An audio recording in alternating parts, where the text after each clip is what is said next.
तो वीडियो है इस पार्ट के बारे में। ये है हैंडल बार वेट बैलेंसर या फिर हैंडल बार डैम्पर भी इसको कहा जाता है। ये लगा रहता है बेसिकली इस पोजीशन पे। तो इसको खोलना जितना आसानी से आपको दिखाया जाता है, एक्चुअली उतना आसान होता नहीं है। अगर आपका बाइक ज़्यादा पुराना है तो कभी कभी ये नाइटमेयर बन जाता है इसको रिमूव करना। तो इसको तो मैं रिमूव करके रखा हूँ पहले से, क्योंकि मुझे भी देखना था रिमूव कैसे हो रहा है, और मैं भी आपको दिखाऊंगा कि इसको कैसे रिमूव किया जाता है। इन केस ऑफ नया बाइक जैसा इसको रिमूव करने का प्रोसीड्योर है उस प्रोसीड्योर में तो रिमूव हो जाएगा, बट आपका बाइक अगर मेरे जैसा बहुत ज़्यादा पुराना हो चुका है, 5-6 साल हो चुका है, तो जैसा प्रोसीड्योर है उस प्रोसीड्योर से तो ये निकलने वाला नहीं है। तो मैं आपको दिखाता हूँ कि ये वाला मैं कैसे रिमूव किया हूँ, और होपफुली ये जो मेथड है आपके लिए भी सेम एप्लीकेबल होगा। सबसे पहले यहाँ पे जो स्विच है, स्विच को आप रिमूव कर लीजिए। स्विच के नीचे 2 आपको बोल्ट मिलेगा, उस बोल्ट को आपको रिमूव कर लेना है।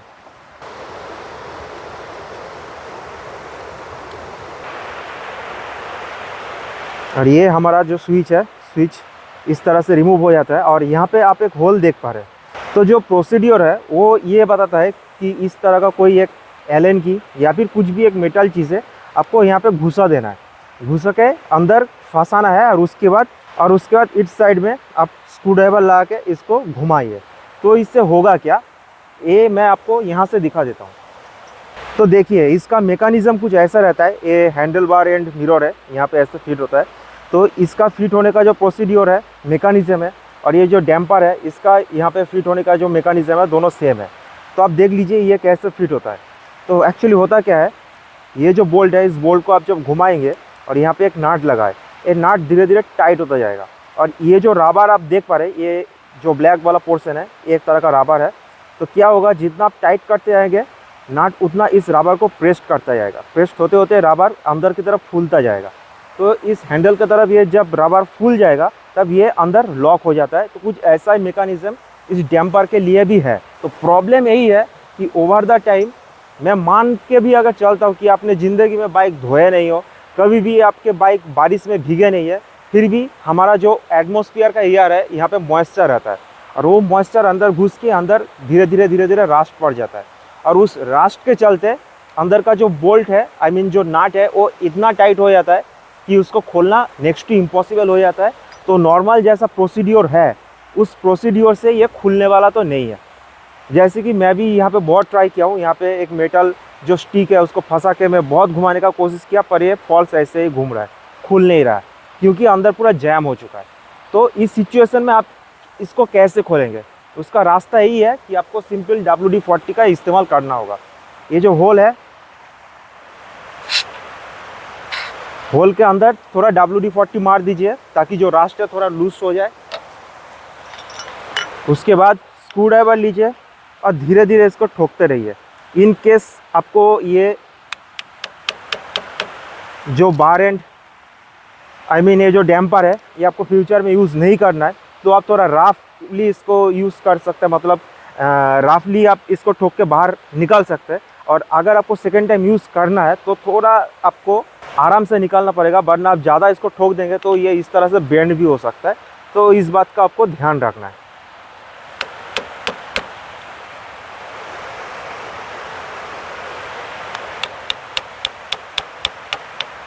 तो मैं क्या करूँगा, ये 30 का स्पैनर है, 30 नंबर का, ये यहाँ पे कुछ इस तरह से लॉक हो जाएगा। और उसके बाद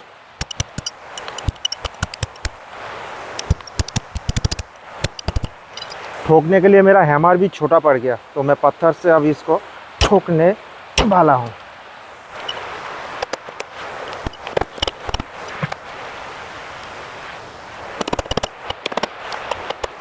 इतना ठोकने के बाद थोड़ा ये बाहर आया है। अब इसके अंदर से मैं इसके अंदर WD-40 को मारूंगा ताकि ये लूज़ हो जाए। तो अभी आपको समझ में आ रहा होगा कि एक रबर का टुकड़ा ओवर द टाइम कहीं पे स्टक हो जाता है तो कितना ज़्यादा मुश्किल पैदा कर देता है।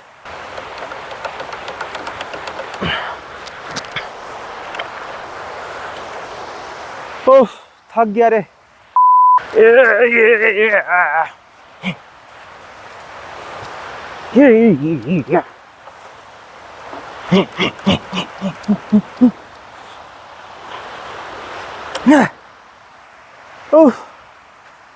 ये रहा, जो भी है आपको पता है, पहले भी बता चुका हूँ। ये जो रबर है यही इसका ही मैं बात कर रहा था। ठीक जैसे इस मिरर के बारे में मैं बताया था कि जब आप इस बोल्ट को घुमाएंगे ये नाट धीरे धीरे टाइट होता जाएगा और यहाँ पे जो रबर है इसको प्रेस करके इसको फुला देगा। तो ये क्या होगा, इस जब हैंडल के अंदर, यहाँ पे जब हैंडल के अंदर घुसाएंगे आप तो ये अंदर जाके ये फंस जाता है, जैम हो जाता है।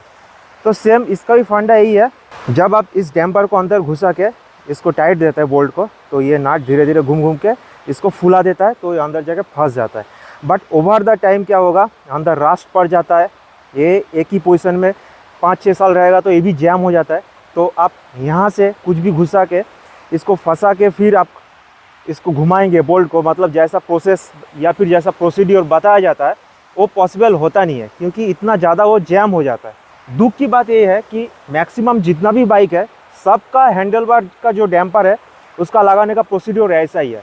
और मैं तो कहूँगा ये आलसीनेस का एक टॉप क्लास एग्जाम्पल है, क्योंकि अगर आपको यही सिस्टम डालना है तो आप कम से कम इसको इतना लंबा कर दीजिए कि यहाँ पे जो होल है ठीक इस होल के नीचे इस नाट को रखिए और इस नाट पे कोई ऐसा होल कर दीजिए जहाँ पे मैं एलन की हो या फिर कोई भी एक मेटल स्टिक सीधा घुसा के इस नाट के अंदर घुसा दूँ, तो ये नाट आराम से लॉक हो जाएगा। क्योंकि आप ये देख ही पा रहे हैं ये 10 mm का स्पैनर लगाने वाला ये नाट है, तो इस साइड से कोई मेटल स्टिक घुसा के इसको कैसे पकड़ा जाए। तो मेरा कौन सा नहीं है कि प्लीज़ यार कुछ तो दिमाग लगाओ। दिमाग आप लोगों के पास है, मतलब जितना भी बाइक मैन्युफैक्चरर है आप लोगों के पास, सबके पास दिमाग है, पर आप लोग बहुत आलसी है।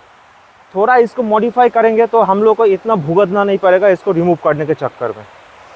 तो यही था इस वीडियो में कि आप इस हैंडल बार डैम्पर को कैसे रिमूव करेंगे, क्योंकि जैसा प्रोसीड्योर है उस प्रोसीड्योर से निकलने वाला है नहीं।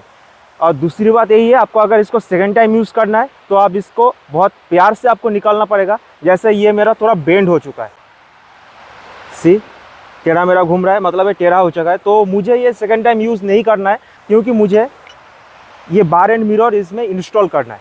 इसीलिए मैं अपना जो डैम्पर है दोनों साइड का डैम्पर को रिमूव किया हूँ और मुझे इस बार एंड टाइप मिरर को यहाँ पे फिट करना है। मिरर का मैं अगर बात करूँ तो ये बहुत ही कचरा मिरर है, इसका जो इमेजिंग है बहुत ही कचरा आता है। तो आप मुझे यही सवाल करेंगे कि तो आप ये कचरा काम क्यों कर रहे हैं।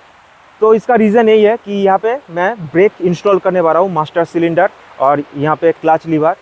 तो बैम्बू का जो ब्रेक आता है आपको पता ही है, वो ब्रेक यहाँ पे इंस्टॉल करने वाला है। और उसमें जो हमारा स्टॉक मिरर लगता है यहाँ पे और यहाँ पे दो साइड पे आपको पता ही है जो स्टॉक मिरर यहाँ पे लगता है। बट बैम्बू का जो ब्रेक आता है उसमें ये वाला पोर्ट नहीं है, तो आप स्टॉक मिरर वहाँ पे नहीं लगा पाएंगे। तो उसके लिए ही मुझे ये मिरर मजबूरन इंस्टॉल करना पड़ रहा है, क्योंकि मिरर के बिना मैं अंधा हूँ, मुझे मिरर के बिना चलाना आता ही नहीं है। मुझे पीछे देखना मेरे लिए बहुत ज़रूरी है। इस मिरर का प्रॉब्लम यही है, इसमें इमेज बहुत जूम्ड इन दिखाता है, क्योंकि मिरर का साइज़ छोटा है। तो आपको थोड़ा बहुत प्रैक्टिस करना पड़ेगा, मिरर में देखना सीखना पड़ेगा मिरर लगाने के बाद। उसके बाद आप थोड़ा यूज टू हो जाएंगे, वरना फर्स्ट टाइम आप लगाएंगे तो आपको देखने में प्रॉब्लम होगा, मतलब आपको कुछ समझ में ही नहीं आएगा कि कहाँ का ये मिरर कहाँ का विजन दिखा रहा है। तो यही बात है। तो होपफुली आपको हैंडल बार डैम्पर खोलना आ गया है। अब मिरर का इंस्टॉलेशन भी आपको दिखा देता हूँ।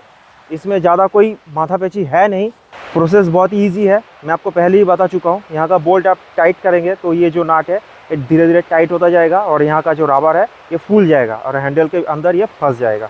तो ये चला गया अंदर, इसको दबा के अंदर घुसा दीजिए और 5 mm का यहाँ पे एक बोल्ट है, इस बोल्ट को आप टाइट कर दीजिए तो धीरे धीरे अंदर वो रबर फूल के लॉक हो जाएगा। ये हमारा मिरर सेट हो गया। अब उधर का लगाएगा, बस हमारा मिरर यहाँ पे फिट हो चुका है। और ये जो स्विच है, इस स्विच को लगाना भी बहुत ही ज़्यादा आसान काम है। अब देखेंगे यहाँ पे स्विच के नीचे इस पॉइंट पे ऐसा एक पिन दिख रहा होगा। ये पिन, ये जो होल है इस होल के अंदर चला जाएगा। तो आपको ये ज़्यादा सोचना नहीं पड़ेगा कि स्विच आपका ऐसे बैठेगा कि ऐसे बैठेगा, और जहाँ पे लॉक हो जाएगा ठीक वहाँ पे ही आप इस स्विच को बैठा दीजिए तो आपका काम बन गया। तो ये स्विच होल पे चला गया, वो जो लॉक पिन है, और नीचे का ये पोर्शन आपको लगा देना है। सो दिस इज़ इट, कैसे आपको हैंडल बार डैम्पर रिमूव करना है इन केस ऑफ वो जैम हो जाता है, फंस जाता है, उसका ये एक गाइड वीडियो था। और मैं इसको रिमूव किया क्योंकि मुझे इस हैंडल बार एंड मिरर को इंस्टॉल करना था। और इसको इंस्टॉल करने का रीज़न यही है क्योंकि यहाँ पे मैं स्टॉक वाला जो मिरर आता है उसको इंस्टॉल नहीं कर पाऊँगा, बिकॉज ऑफ यहाँ पे मैं ब्राम्बू का जो मास्टर सिलेंडर लीवर किट आता है, क्लच लीवर भी आता है उसके साथ, वो मैं इंस्टॉल करने वाला हूँ। तो आप अगर उस वीडियो को चेकआउट करना चाहते हैं तो आपके स्क्रीन पे जो लिंक अभी शो कर रहा है, आप उस लिंक पे क्लिक कर सकते हैं। तो मिलते हैं आपसे उसी वीडियो पे। Till then stay tuned.